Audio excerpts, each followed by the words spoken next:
ketika kita sampai umur syuyukhah, yaitu umur 40 tahun ke atas. Ya, ketika kita sudah sampai umur 40 tahun ke atas, itu adalah waktu kita sudah diberikan oleh Allah Subhanahu wa ta'ala, yang mana Allah tidak mau menerima udzur kita sudah. Artinya tidak ada alasan kita untuk menyia-nyiakan waktu itu.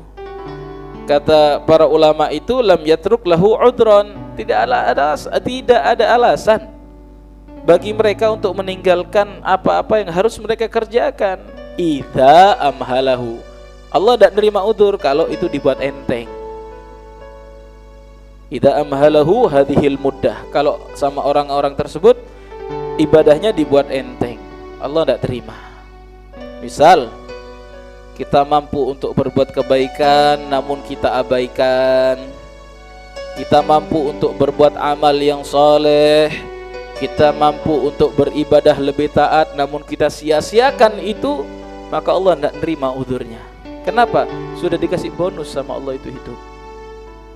Apalagi yang lebih dari 60. Rasulullah saja ketika di akhir hayatnya itu, Rasulullah semakin semangat beribadah kepada Allah Subhanahu wa ta'ala. Walaupun sabda Nabi tadi, Allah menerima udzur manusia. Ya, Allah menerima udzur ataupun alasan seseorang yang mana Allah akhirkan ajalnya. Ya, yang mana Allah akhirkan ajalnya sampai dia berumur 60.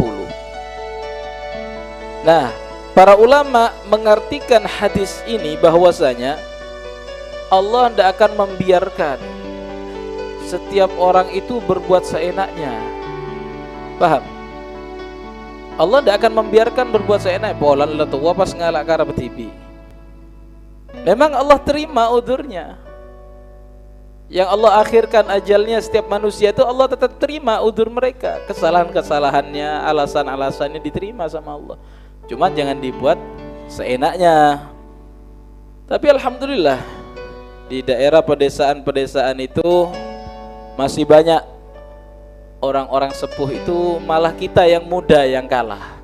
Yang sepuh-sepuh berangkat ke masjid jam 3 sudah bangun. Lah apa ada saya kalau aku boleh bini lah mati. Ada saya jaga nak boleh ke kopi lah, tak ada saya ke ya. Berangkat ke masjid, wiritan, zikir, terus apa yasinan atau sarwaan, itu yang ngisi orang sepuh-sepuh. Itu baik, itu bagus. Kalau di desa-desa masih ada yang seperti itu. Karena dalam hadis lain Rasulullah SAW itu bersabda, khairukum khairu syababikum, sebaik-baiknya masa muda kalian, man tashabbaha bisyuyukhikum, sebaik-baiknya pemuda di antara kalian itu yang meniru, yang menyerupai kewibawaan, kedewasaan orang-orang yang tua di antara kalian. Wa syarru syuyukhikum, yang selalu menolak tua, yang mengikuti caranya anak muda, kiantengan, mau ke masjid alasan sudah sepuh tidak berangkat, Jumatan beralasan sudah sepuh tidak sholat, beralasan sudah sakit tidak mau baca Al-Quran. Itu yang tidak diterima oleh Allah Subhanahu wa ta'ala. Kalau para aulia wassalihin, para ulama, guru-guru kita itu semakin sepuh, mereka itu semakin luar biasa. Sir, amdad, asrar, amdad, semua Allah turunkan kepada mereka. Karena para aulia, para ulama itu semakin taat kepada Allah di akhir hayatnya. Kalau sudah alamat-alamat dia akan meninggal, dia melakukan apa yang dilakukan oleh Rasul sallallahu alaihi wasallam. Yang saya